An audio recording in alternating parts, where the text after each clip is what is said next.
दोस्तों, आजकल ज़्यादातर कॉलेज या कुछ-कुछ स्कूल्स में, इंस्टीट्यूट्स में एडमिशन ऑनलाइन हो गया है। ये मैंडेटरी भी हो जा रहा है ज़्यादातर स्टेट में। पहले ऑफलाइन होता था, पूरा चीज़ ऑनलाइन हो जा रहा है। तो ऑनलाइन एडमिशन के टाइम में स्टूडेंट्स लोग को क्या-क्या प्रिकॉशन लेना चाहिए, क्या-क्या चीज़ करना चाहिए ठीक तरीक़ा से, क्या-क्या चीज़ नहीं करना चाहिए, ये मैं इस वीडियो में बोलूँगा। क्योंकि मैंने देखा है काफ़ी स्टूडेंट्स लोग एडमिशन लेने के वक्त कुछ गलतियां कर जाते हैं जिससे उनका एडमिशन कैंसिल तक हो जाता है या फिर बाद में ऐसा सिचुएशन में पड़ते हैं कि मतलब एडमिशन होना चाहिए था लेकिन उनको नहीं मिल पाता है वो गलती के लिए, या फिर रिफ़ंड मिलना चाहिए था कोई टेक्निकल एरर के लिए, वो रिफ़ंड भी नहीं मिल पाता है। तो काफ़ी ऐसे चीज़ एस्पेक्ट्स हैं जिसको लेके हम लोग इस वीडियो में बात करेंगे। ये बहुत ज़रूरी है क्योंकि वो गलती आपके साथ नहीं होना चाहिए। ये प्रिकॉशंस, ये चीज़ आपको करना चाहिए, things that you should do और should not do during online admission. Okay, so let's start. पहला, keep a complete set of proper photocopies of all the original documents at home before starting the process. Online admission के time में हम लोग जानते हैं कि पहले आपको इंस्टीट्यूट या यूनिवर्सिटी या रिस्पेक्टिव कॉलेज से वो आपका पहले नोटिफिकेशन निकलता है वेबसाइट में, न्यूज़पेपर में, जहाँ भी आप ऐड देखें। उसके बाद आप जब अप्लाई कर रहे हैं, जब वो अप्लाई कर रहे हैं एडमिशन के लिए, तो आप खुद घर से कर सकते हैं। अगर आपका कंप्यूटर है तो आप घर से कर सकते हैं, या अगर फ़ोन से पॉसिबल है कर सकते हैं, स्मार्टफोन इंटरनेट कनेक्शन से, या फिर आप साइबर कैफ़े से जाके। काफ़ी सारे स्टूडेंट्स हैं जिनके घर में ये पॉसिबल नहीं हो पाता, या फिर वो पहले नहीं किए इसलिए डरते हैं, तो वो साइबर कैफ़े ये सब में जाते हैं।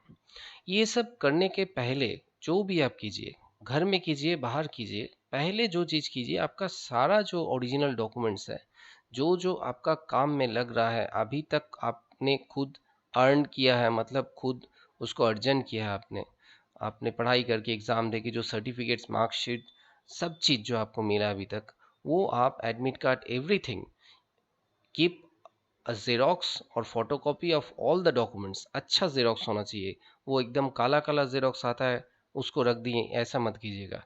वो पहले पूरा एक सेट करके अपना घर में अलग से रख दें, फिर आप अगर ज़ेरॉक्स से पॉसिबल है वो काम करना स्टार्ट करें। अगर साइबर कैफ़े जा रहे हैं, ज़ेरॉक्स से ही अगर वो काम हो जाएगा तो ज़ेरॉक्स से कीजिए। लेकिन वो सब चीज़ बहुत समय अपलोड करने बोलता है कोई सब इंस्टीट्यूट। अगर अपलोडिंग का चीज़ है, अगर अपलोड करना पड़ता है ओरिजिनल डॉक्यूमेंट का, ऐसा कोई चीज़ है, तो आपको ओरिजिनली ले जाना पड़ेगा वो काम करने समय। अदरवाइज़ फ़ोटोकॉपी ले जाकर भी काम हो सकता है, क्योंकि उससे भी आपको मार्क्स दिख जाएगा। जो भी करें, पहले एक फ़ोटोकॉपी का सेपरेट सेट, जिसको आप टच नहीं कीजिएगा, वो आप घर में रख दें। क्योंकि बाद में अगर कोई भी चीज़ खो जाए, तो आप एक ओरिजिनल डॉक्यूमेंट निकलवाना बोर्ड से या यूनिवर्सिटी से, जो कितना मुश्किल होता है, ये आपको अभी नहीं समझ में आएगा। Next, fill forms of sufficient number of colleges और इंस्टीट्यूशंस इन ड्यू टाइम।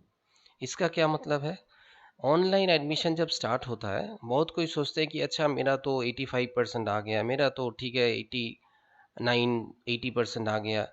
मैंने उन सर से बात किया या फिर उन सीनियर से बात किया, उन्होंने बोला कि 80% में मेरे ये कॉलेज डेफिनेटली हो जाएगा।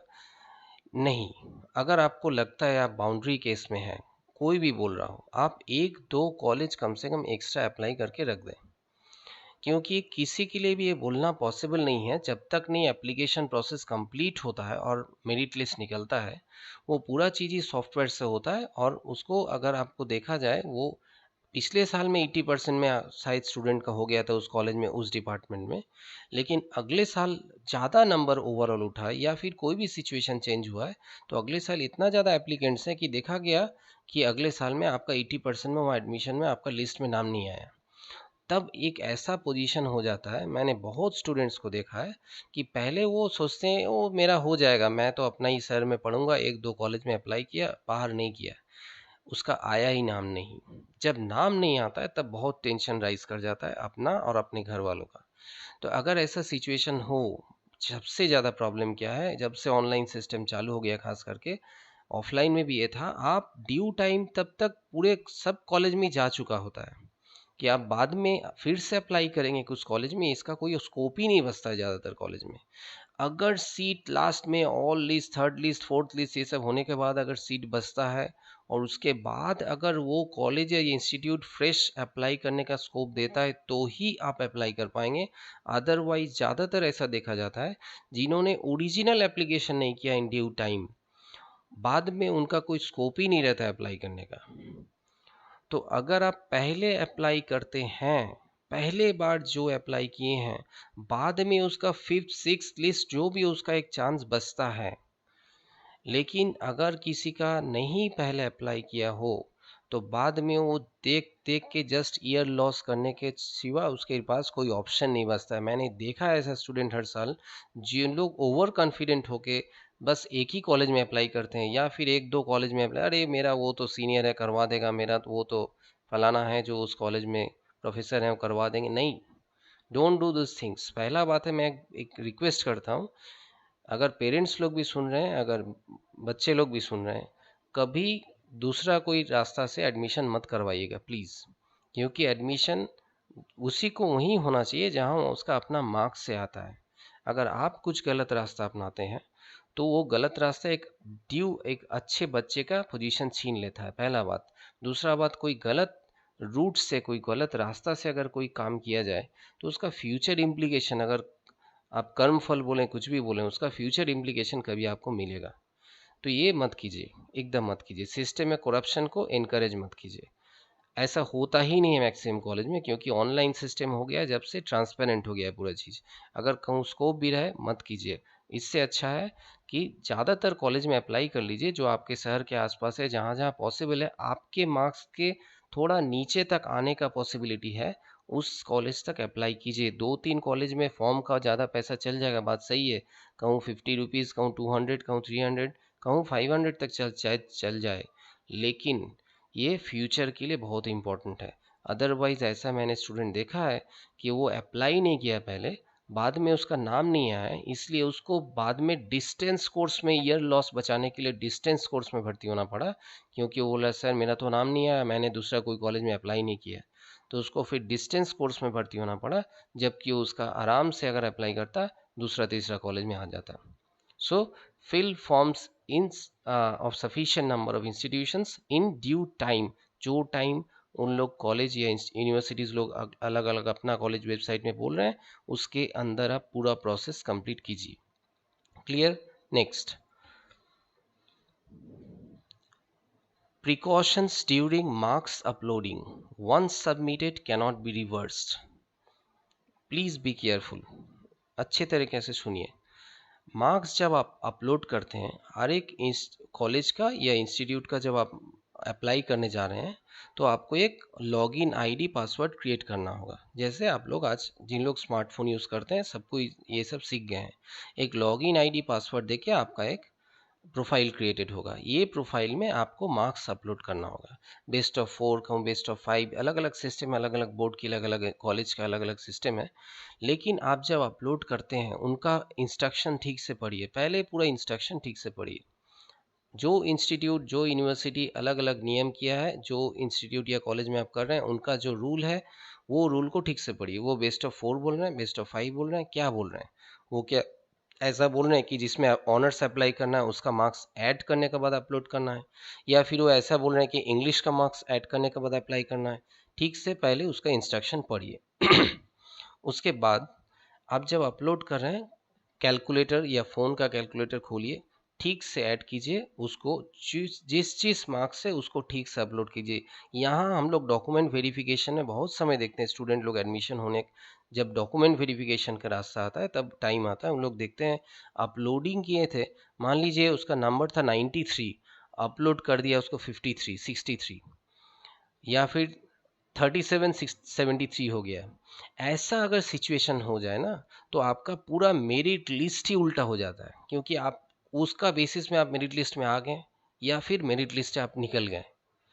तो ये सिचुएशन जब बनता है, आप एक बार उसको सबमिट दे कर देंगे तो उसके बाद आप रिवर्स नहीं कर सकते हैं। ये ज़्यादातर प्रॉब्लम कब होता है, स्टूडेंट्स लोग जाते हैं साइबर कैफ़े में, एक बार जब रिजल्ट निकलता है, कॉलेज का एडमिशन ये सब स्टार्ट होता है, तब स्टूडेंट लोग जब साइबर कैफ़े जाते हैं वहाँ पर लाइन लगा हुआ रहता है। उन लोग जल्दी जल्दी करके जो उन लोग का प्रिस्क्राइब फीस है 20 30 50 100 जो भी लेते हैं, उन लोग क्या करते हैं जल्दी जल्दी करके इस चीज़ को कंप्लीट करने की कोशिश करते हैं हड़बड़ी में। वो एक आदमी के ऊपर आप अपना फ्यूचर छोड़ देना एक्चुअली।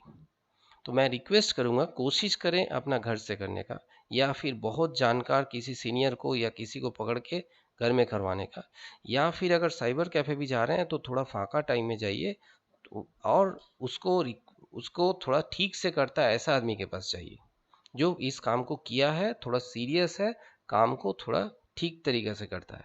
क्योंकि अगर मार्क्स अपलोडिंग गलत हो गया, ये भी हम लोग हर साल कुछ स्टूडेंट का देखते हैं जिन लोग का एडमिशन कैंसिल हो जाता है या फिर नहीं मिलता है इस कारण से।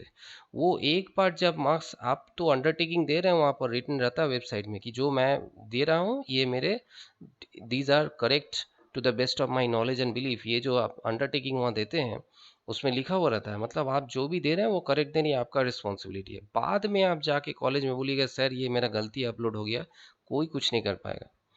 तो आप टाइम रहते जब अपलोड कर रहे हैं, फर्स्ट अपलोडिंग प्लीज़ रिमेंबर, वही पूरा लास्ट तक चलता है उसका काम। अगर आपका मार्क्स गलत हो गया, आपका लिस्ट में नाम भी आ गया, आपका लिस्ट में नाम आने की वजह से एक बच्चा का नाम निकल गया, आपका एडमिशन हो जाएगा, लेकिन आप बाद में वेरिफिकेशन के टाइम में आप निकल जाएंगे, अब पूरा आपका फॉल्स होगा, that will be a kind of cheating, और डॉक्यूमेंट वेरिफिकेशन में पकड़ा जाएगा।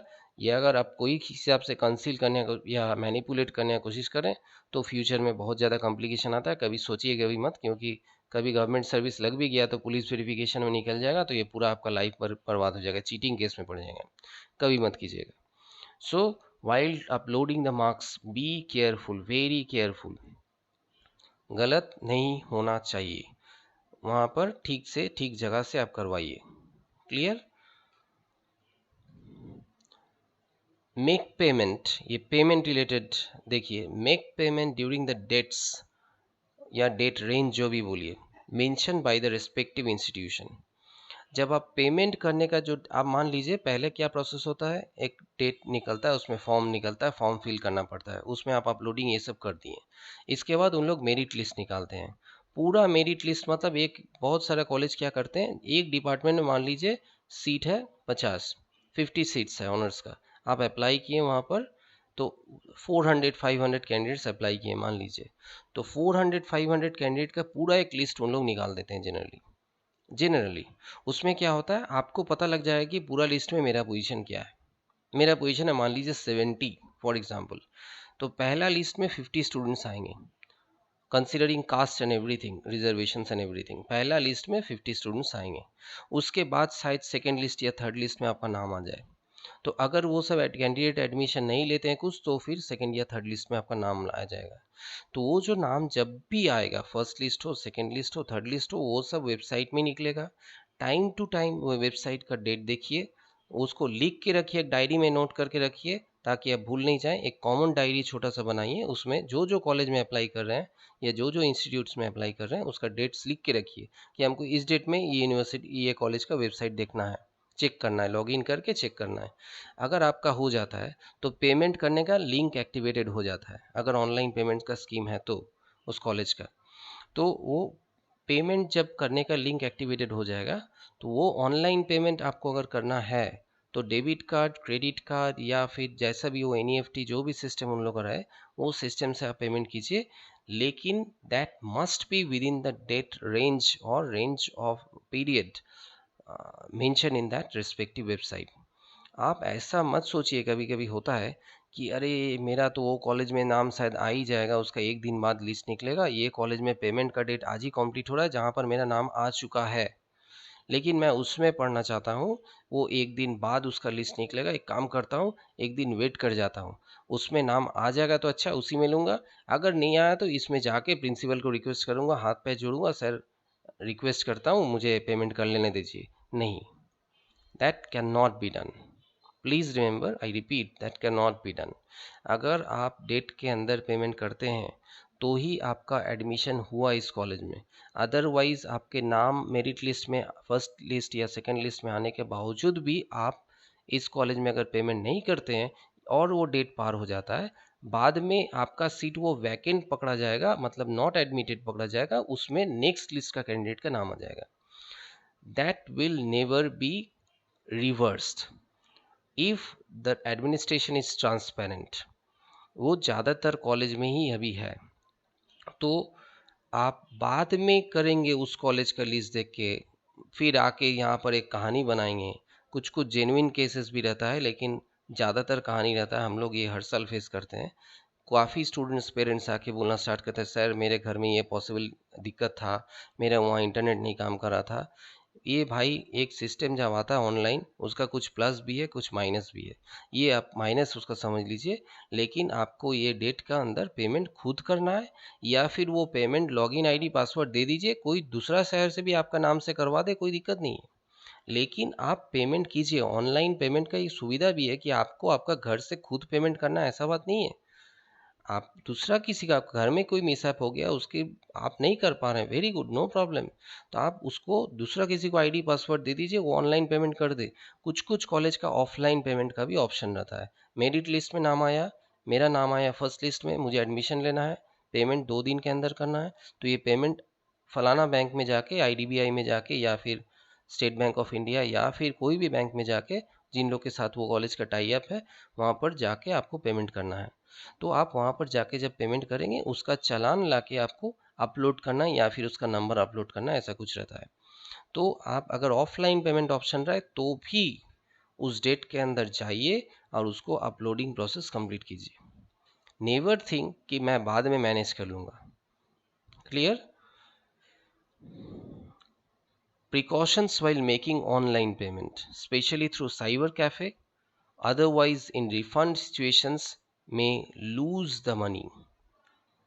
ये भी बहुत इंपॉर्टेंट है. क्या ऑनलाइन पेमेंट में क्या क्या प्रिकॉशन लेना चाहिए, ये मैं नहीं बोलूँगा, ये मेरा काम नहीं है बोलना. लेकिन ऑनलाइन पेमेंट में हम लोग कुछ कुछ प्रॉब्लम भी रहता है, टेक्निकल कुछ कुछ प्रॉब्लम्स भी आते हैं. और ख़ास करके बहुत सारे स्टूडेंट्स रहते हैं जिन लोग ड्यूरिंग क्लास 10 क्लास 12 खुद तो ऑनलाइन पेमेंट ऑलवेज नहीं करते हैं. वो फादर या मदर या पेरेंट्स या किसी और के ये से उन लोग का आदत रहता है, उन लोग खुद पेमेंट नहीं करते हैं, इसलिए ऑनलाइन पेमेंट का पूरा चीज़ सब कोई जानते नहीं है, ये पॉसिबल नहीं है. हम लोग इंडिया में रहते हैं, हम लोग का देश में बहुत ऐसे लोग हैं, जो भारतवर्ष में ऐसे बहुत लोग हैं जो ये खुद नहीं कर पाते हैं पहले, या फिर उनके वो बैकग्राउंड नहीं है. Definitely it is possible. तो क्या करते हैं उन लोग, साइबर कैफ़े में जहाँ फॉर्म फिलअप करने जाते हैं, उन्हीं के पास फिर से जाते हैं कि भैया मेरा चेक कीजिए, नाम आया कि नहीं. हाँ नाम आ गया, वेरी गुड. अब क्या बोल रहे हैं भैया, वो पेमेंट करने बोल रहे हैं, तो पेमेंट कर दीजिए काइंडली. तो आप साइबर कैफ़े वाले लोग अपना ही कार्ड से जनरली पेमेंट कर देते हैं.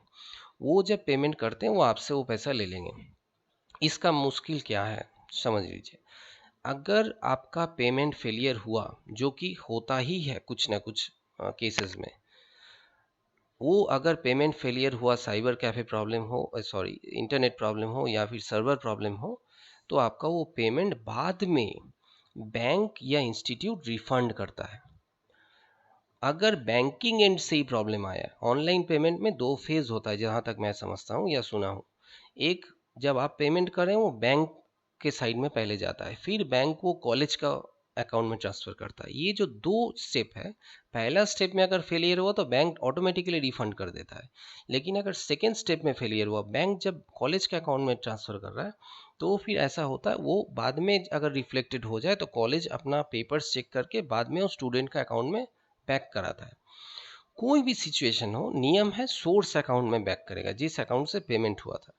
अब मान लीजिए पेमेंट हुआ, फेलियर हुआ, उस समय शो नहीं किया कि पेमेंट हुआ, फिर से वो सेकेंड टाइम पेमेंट करना पड़ा आपको, क्योंकि आपका फेलियर शो कर दिया, आपका पेमेंट नहीं हुआ. सेकेंड टाइम फिर से पेमेंट हुआ, साइबर कैफ़े वाले ने दोनों पैसा आपसे ले लिया, 2 बार पैसा ले लिया. उन्होंने गलती नहीं किया उस टाइम, क्योंकि एक्चुअली पेमेंट फेलियर हो गया, लेकिन उसका अकाउंट से पैसा डिडक्ट कर लिया है. तो उसने बोला देखिए मैंने तो पेमेंट किया था 500 रुपीज़, फिर से ये बोल रहे हैं कि एडमिशन फ़ीस 500 रुपीज़ देना होगा, तो फिर हाँ मुझे आपको 1000 देना है क्योंकि मेरे अकाउंट से काट रहा है. तो साइबर कैफ़े वाले अगर अपना डेबिट कार्ड या कुछ से पेमेंट करते हैं और उसमें अगर आपको ज़्यादा देना पड़ता है, तो बाद में डेफिनेटली उनको रिफ़ंड मिलेगा, कॉलेज एंड से या बैंक एंड से वो रिफ़ंड उनका अकाउंट में आ जाता है बाद में.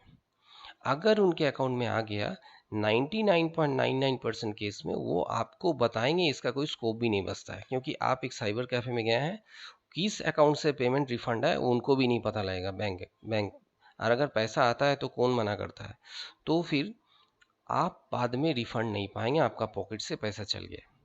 ये भी हम लोग हर साल कुछ स्टूडेंट का देखते हैं कि वो बोलते हैं सर मैंने तो साइबर कैफे से पेमेंट किया था, वो मुझे तो बोले पेमेंट फेलियर हुआ है, उन्होंने 2 बार पेमेंट ले लिया मेरे से। और एक्चुअली सभी बात वो सही बोल रहा है, लेकिन जब रिफंड जाता है तो वो साइबर कैफे वाले के अकाउंट में ऑटोमेटिकली चल गया, उसने आपको फिर नहीं दिया। तो बी केयरफुल। और अपना डेबिट कार्ड देके अगर उससे पेमेंट कराएंगे तो भी कुछ रिस्क रहता है, ये हम लोग जानते हैं कि अपना एटीएम कार्ड अगर साइबर कैफे में देते हैं तो पीछे जो नंबर रहता है सीवीवी या फिर जो पूरा डेबिट कार्ड नंबर है आपका, एक्सपायरी डेट है, ये सब बहुत सेंसिटिव इश्यूज होते हैं। अगर वो उसके पास रहता है तो भी आपके लिए कुछ रिस्क हो सकता है। तो अगर घर से कर पाते हैं तो वेरी गुड, अगर ऑफलाइन पेमेंट है तो और भी अच्छा है, ठीक है बैंक में जाके ऑफलाइन कर दिए। लेकिन जिन लोग साइबर कैफे से करते हैं, बी केयरफुल कि एक ट्रस्टेड जगह में जाएं, और उनको अगर इस तरह कुछ केस होता है तो उनको बोल के रखें, उसका पहले से या प्रिकॉशन लें। Clear? Keep printouts of the online or offline payment receipts needed for scholarships in future। ये बहुत कॉमन एक प्रॉब्लम है या एरिया है। ऑनलाइन जब पेमेंट होता है तो एक पेमेंट रिसीट आपका जनरेट कर जाता है। ऑनलाइन पेमेंट करने से आपका ही पोर्टल में आपका ही लॉगिन जो प्रोफाइल है उसमें एक पेमेंट रिसीट जनरेट कर जाता है ऑटोमेटिकली। वो पेमेंट रिसीट को आपको एक एक्स्ट्रा प्रिंट आउट लेके आप खुद के पास रख दीजिए। स्टूडेंट्स क्या करते हैं, उसका एक ही प्रिंट आउट लेते हैं, उसको एडमिशन के टाइम में वेरिफिकेशन के टाइम में कॉलेज में जमा कर देना पड़ता है। बाद में मैंने जो पेमेंट किया है उसका एक प्रमाण स्वरूप जब ऑनलाइन आपका वेरिफिकेशन बाद में जब कॉलेज में होगा, पूरा ऑनलाइन प्रोसेस कंप्लीट हो गया, आप जब एडमिशन हो गया, उसके बाद में आजकल जनरली जो लेटेस्ट ट्रेंड है, आपको कॉलेज में जाके सिर्फ डॉक्यूमेंट वेरिफिकेशन करना पड़ता है। डॉक्यूमेंट वेरिफिकेशन के टाइम में वो ऑनलाइन पेमेंट रिसीट का भी एक कॉपी देना पड़ता है। स्टूडेंट्स लोग क्या करते हैं, वो कॉपी वहाँ जमा कर देते हैं, वो सोचते हैं ये तो एक प्रिंट आउट है, मेरा क्या दिक्कत है, बाद में ले लूँगा, फिर से ले लूँगा अगर ज़रूरत पड़े तो। लेकिन बहुत समय ये प्रॉब्लम होता है कि कॉलेज आपका जो प्रोफाइल क्रिएट किया था वहाँ से बाद में एडमिशन का डेटा जब चेंज हो जाता है, आपका बाद में वो रिसीट फिर रहेगा नहीं वहाँ पर, वो कोई आर्काइव सेक्शन में आपका बचेगा नहीं। तो आप बाद में प्रिंट आउट लेंगे उसका कोई स्कोप रहता नहीं है। नॉर्मली आपको पता नहीं लगेगा कि जमा हो गया, ठीक है मेरा तो एडमिशन हो गया, दिक्कत क्या है। लेकिन फ्यूचर में बहुत सारे स्टेट्स में बहुत सारे स्कीम में स्कॉलरशिप्स रहते हैं, जैसे लड़कियों के लिए स्कॉलरशिप रहता है, जो अच्छा मार्क्स पाते हैं 12 में उनके लिए स्कॉलरशिप रहता है। इस तरह स्कॉलरशिप जो रहता है, आपको स्कॉलरशिप के लिए तब डॉक्यूमेंट जमा करना पड़ता है कि मैंने कॉलेज के एडमिशन के टाइम में कितना पेमेंट किया है या एक्चुअली पेमेंट किया है, प्रमाण करने के लिए आपको डॉक्यूमेंट चाहिए होता है बहुत टाइम में। तो अगर आपको रिसीट बाद में लगे, आपने कॉलेज में चूंकि जमा दे दिया है, कॉलेज उसको बंडल पैक करके फाइलिंग करके उसको रैक्स में घुसा दिया है, बाद में वो कॉलेज से निकालना इम्पॉसिबल है। तो ये आप ख्याल रखें कि जब ये प्रिंट आउट ले रहे हैं, एक अपना भी कॉपी लेके रख लीजिए, या फिर प्रिंट आउट एक लीजिए, उसका एक जेरोक्स करके खुद के पास रख लीजिए। क्लियर? क्योंकि ये फ्यूचर में स्कॉलरशिप्स के काम आ सकता है। अगर एक स्कॉलरशिप के टाइम में फिर फ्यूचर में आपने एक जेरोक्स रखा, एक स्कॉलरशिप के टाइम में काम आ रहा है, वेरी गुड, आप फिर से जेरोक्स करके रख लीजिए। मतलब मेरे बोलने का मतलब ये है, एक कॉपी आपके अपने पास ऑलवेज रख देना चाहिए। वो एक जेरोक्स का एक्स्ट्रा खर्चा कीजिए फोटोकॉपी का, लेकिन एक खुद के पास रख दीजिए, उसको जमा करके ख़त्म मत कर दीजिए। Clear? Guidelines for caste certificates etc, which one is generally accepted and which one is not। Caste certificate होता है जो गवर्नमेंट ऑफ इंडिया का नॉर्म्स है, या फिर जो भी जहाँ भी स्टेट का नॉर्म्स है, जैसा भी है, कास्ट सर्टिफिकेट जो आपका रहेगा, जो इंस्टीट्यूट का नॉर्म्स है, कहूँ क्रिश्चियन कोटा रहता है, कहूँ कोई SC ST OBC ये सब का कोटा रहता है, या फिर फिजिकली चैलेंज या अदरवाइज चैलेंज उनका कोटा रहता है, कुछ भी, मेरा बोलने का मतलब ये है कि अगर कोई रिजर्वेशन का आपका सर्टिफिकेट है जिससे आप रिजर्व्ड कैटेगरी में अप्लाई कर रहे हैं, तो आपका वो कास्ट सर्टिफिकेट या फिर वो जो भी रिजर्व कैटेगरी का बात हो रहा है, वो सर्टिफिकेट प्रॉपर ऑथोरिटी का होना चाहिए। कभी कभी स्टूडेंट्स ऐसा होता है कि वो कास्ट सर्टिफिकेट अप्लाई करते हैं क्लास 12 का एग्ज़ाम देने का जस्ट पहले या बाद, कि वो सोचते हैं कि इतना दिन तो बनाया नहीं है, ठीक है अब जाके अप्लाई कर देते हैं। वो अप्लाई करने का एक डॉक्यूमेंट अगर वो पूरा प्रॉपर एडमिनिस्ट्रेटिव अथॉरिटी का रहे, गवर्नमेंट एडमिनिस्ट्रेटिव अथॉरिटी का रहे, तो फिर बहुत इंस्टीट्यूट्स उसको भी एक्नॉलेज कर लेते हैं। अगर आप अप्लाई किए हैं, प्रॉपर एप्लीकेशन का कागज़ आपके पास है, प्रॉपर ऑथोरिटी को अप्लाई करने का कागज़ आपके पास है, तो काफ़ी इंस्टीट्यूट्स उसको भी इक्विवेलेंट टू कास्ट सर्टिफिकेट पकड़ लेते हैं, मतलब कंसिडर करते हैं। लेकिन कुछ कुछ जगह स्टूडेंट्स ने हम लोग ऐसा भी देखते हैं कि उन लोग काउंसिलर का एक सर्टिफिकेट लेके आ जाते हैं या फिर पंचायत प्रधान का एक सर्टिफिकेट लेके आ जाते हैं, अपने पिताजी का सर्टिफिकेट दिखाते हैं, पंचायत प्रधान का सर्टिफिकेट लेके आ जाते हैं। ये लेकिन प्रॉपर डॉक्यूमेंट माना नहीं जाता है ज़्यादातर जगह में। अगर आप फिजिकली चैलेंज्ड या अदरवाइज एबल्ड हैं, तो आपको जो प्रॉपर मेडिकल अथॉरिटी है उसका सर्टिफिकेट चाहिए। आप कोई एक नॉर्मल लोकल डॉक्टर आपको सर्टिफिकेट दे देने से नहीं होगा, लेकिन किसी का प्राइवेट चेम्बर में जाके लिखवा लिए ये नहीं होगा। तो इसलिए आप ख्याल रखें कि जो कैटेगरी सर्टिफिकेट के लिए आप अप्लाई कर रहे हैं वो प्रॉपर अथॉरिटी का वो सर्टिफिकेट या पेपर है, तभी वो लास्ट में वेरिफिकेशन के टाइम में टिकेगा। अदरवाइज अब अप्लाई तो ऑनलाइन कर दिया, आपका नाम भी आ गया वो कैटेगरी में, लेकिन बाद में अगर डॉक्यूमेंट सही नहीं हो आपका एप्लीकेशन कैंसिल हो जाएगा। क्लियर? तो वो भी ख्याल रखें। ये मैंने फिर से बोल रहा हूँ, जब आप अब मेरिट लिस्ट हो गया, पेमेंट हो गया, डॉक्यूमेंट वेरिफिकेशन के लिए इंस्टीट्यूट में गए हैं, अगर फुल्ली ऑनलाइन सिस्टम है तो यही होगा फॉलो। आप डॉक्यूमेंट वेरिफिकेशन के लिए अगर इंस्टीट्यूट में गए हैं, इंस्टीट्यूट ऑफिस हो या टीचर्स लोग वेरीफाई करते हो, जो भी हो, जहाँ भी जा रहे हैं, आप प्रॉपर फाइल में करके उसके ले जाएं, प्रॉपर फाइल में ले जाएं। पहले ही लैमिनेट ना कराएं तो ज़्यादा अच्छा है। पूरा प्रोसेस हो जाए उसके बाद लैमिनेशन ये सब करना हो तो कीजिएगा। लैमिनेट करवाने से पीछे एक पोर्शन को, लैमिनेट पोर्शन को उन लोग जिन लोग करते हैं थोड़ा सा ब्लेड से उसको काट देते हैं प्लास्टिक को, अदरवाइज वहाँ स्टैम्प नहीं पड़ पाता है फ्यूचर में, वो एक दिक्कत है। तो आपको वो चाहिए, जिन लोग ठीक से करते हैं उन लोग जानते हैं, पीछे एक पोर्शन आपका प्लास्टिक को थोड़ा सा काट देना पड़ता है। अगर एडमिशन होने के बाद लैमिनेट करवाएं तो ज़्यादा अच्छा है। जो भी हो, अगर एडमिशन हो गया, वेरिफिकेशन हो गया, वेरिफिकेशन और डॉक्यूमेंट्स का वेरिफिकेशन के बाद आपको अपना ओरिजिनल डॉक्यूमेंट जब इंस्टीट्यूट से निकल रहे हैं, आप प्लीज़ चेक कर लीजिए कि फाइल में हर एक डॉक्यूमेंट है कि नहीं है। हड़बड़ी में आदमी का एडमिशन हो जाता है, आदमी खुश हो जाता है, अरे एडमिशन तो कंप्लीट, चलो दोस्त लोग मिलके आसपास घूमना स्टार्ट करते हैं, बाहर जाके भेलपूरी खाना स्टार्ट करते हैं। लेकिन नहीं, एक बार थोड़ा टाइम दीजिए, आप अपना सब डॉक्यूमेंट चेक कीजिए, मैंने कुछ खो तो नहीं दिया, कुछ छोड़ तो नहीं दिया। ये भी बहुत प्रॉब्लम होता है, स्टूडेंट लोग कभी कभी ओरिजिनल डॉक्यूमेंट्स कुछ कुछ खो देते हैं इस टाइम में, जो बहुत दिक्कत होगा आपका फ्यूचर में। तो आप सब डॉक्यूमेंट है कि नहीं ख्याल रखें। और स्कूल लिविंग सर्टिफिकेट या पास सर्टिफिकेट ये सब बोला जाता है, जो आपको स्कूल या इंस्टीट्यूट देता है जहाँ से आप पढ़े हैं, जस्ट प्रीवियसली जहाँ से आप पास आउट किए हैं, वहाँ का इंस्टीट्यूट आपको एक स्कूल लिविंग सर्टिफिकेट देता है। ये स्कूल लिविंग सर्टिफिकेट ओरिजिनल बहुत सारे कॉलेजों में जमा ले लिया जाता है at the time of admission. Original ले लिया जाता है, सिर्फ यही ओरिजिनल लिया जाता है, और कुछ कुछ अंडरटेकिंग रहता है, उस सबको लिया जाता है, जैसे एंटी रैगिंग ये सब अंडरटेकिंग देना पड़ता है, तो वो सबको भी लिया जाता है। वो तो आप प्रिंट आउट का बात है, लेकिन स्कूल लिविंग सर्टिफिकेट आपके पास एक ही होता है। स्कूल लिविंग सर्टिफिकेट भी जमा देने के पहले ज़ेरॉक्स अपने पास ज़रूर रखें, क्योंकि ओरिजिनल अगर जमा दे दिए आप तो आपके पास कुछ बचता नहीं है फिर। ओरिजिनल का ज़ेरॉक्स मैंने पहले भी कहा है, पहले ही रख लें, उसके बाद कुछ भी जमा दें, वो बाद में लगे ना लगे, ज़ेरॉक्स एक्स्ट्रा एक घर में रख लीजिए। और कंप्लीशन हो गया, मेरा वेरिफिकेशन सब हो गया, मैं अब जा रहा हूँ, पेमेंट पहले ही हो गया ऑनलाइन या ऑफलाइन। उसके बाद मैं जब जा रहा हूँ, कभी कभी जिन लोग एडमिशन में रिस्पॉन्सिबिलिटी में रहते हैं उन लोग को भी कंटिन्यूअसली एक ही काम करते करते गलती हो जाता है, कभी कभी वो स्टैम्प देना भूल जाते हैं। जर्नलिस्ट रिजल्ट का पीछे, मार्कशीट का पीछे या फिर कोई एक डॉक्यूमेंट में एक प्रोविजनली एडमिटेड या वेरीफाइड बोल के एक स्टैम्प लगा दिया जाता है। वो इंस्टीट्यूट का स्टैम्प होगा with the signature of the official और टीचर, या फिर सिर्फ स्टैम्प होगा।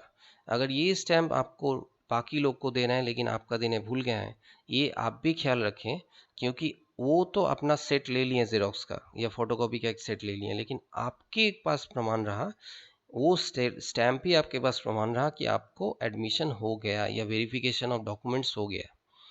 तो ये आप स्टैम्प पढ़ा कि नहीं, ये थोड़ा ख्याल रखें। कभी कभी उनका गलती के लिए आपको खामियाजा देना पड़ सकता है, क्योंकि अगर आप बाद में ट्रांसफ़र सर्टिफिकेट या टीसी लेने आए या दूसरा कॉलेज में एडमिशन के लिए इस कॉलेज से कैंसिल करवाने आए, तो उन लोग जो रहेंगे ऑफिशियल बोलेंगे तुम्हारा ये वेरीफाइड या एडमिटेड स्टैम्प कहाँ पर है। तो वेरीफाइड या एडमिशन एडमिटेड स्टैम्प पढ़ा है कि नहीं, अगर दूसरे लोगों को भी दिया जाता है तो आपको भी होना चाहिए। क्लियर? वो एक बार चेक कर लें। और जाने का पहले मैं फिर बोलता हूँ जी, आपका सब ओरिजिनल आपने ठीक से रखा है कि नहीं, चेक कर लें। ठीक है?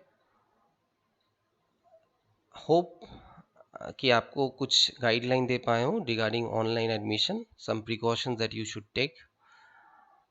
Wish you all the best for your future. Enjoy learning, continue to grow in the positive direction. Don't learn subjects only, be a good human being. आप जब एक इंस्टीट्यूट में या कॉलेज में या यूनिवर्सिटी में भर्ती होते हैं, सिर्फ सब्जेक्ट जानने के लिए नहीं। आजकल हम लोग कुछ ज़्यादा ही ऐसे होते जा रहे हैं कि सब सिर्फ सब्जेक्ट जानना ही एक एजुकेशन सिस्टम, ऐसा बात नहीं है। एजुकेशन सिस्टम बना है पूरा आदमी का एक पर्सनालिटी डेवलप करने के लिए, पूरी एक गुड ह्यूमन बीइंग बनाने के लिए। सो आप भी जब एक इंस्टीट्यूट में भर्ती होंगे, ये फोकस रखिए कि सिर्फ सब्जेक्ट या मार्क्स में फोकस नहीं कीजिए। आप you should be a good human being. आपको कंटिन्यूसली डेवलप करना है खुद को, एक अच्छा कंप्लीट ह्यूमन बीइंग बनाना है, ताकि आप वो इंस्टीट्यूट से जब निकले, आप जो सिचुएशन में आप वहाँ पर एंट्री लिए थे, आफ्टर 2 और 3 ईयर्स जब आप वहाँ से निकलते हैं, तो आप you should be a better human being. आपके अंदर वैल्यूज़ भी बेटर होना चाहिए, आपका अंदर सब्जेक्ट नॉलेज भी बेटर होना चाहिए, so that you can contribute or return to the society. And definitely, if you become a complete human being, jobs will be there for you. I can guarantee. All the best for your future.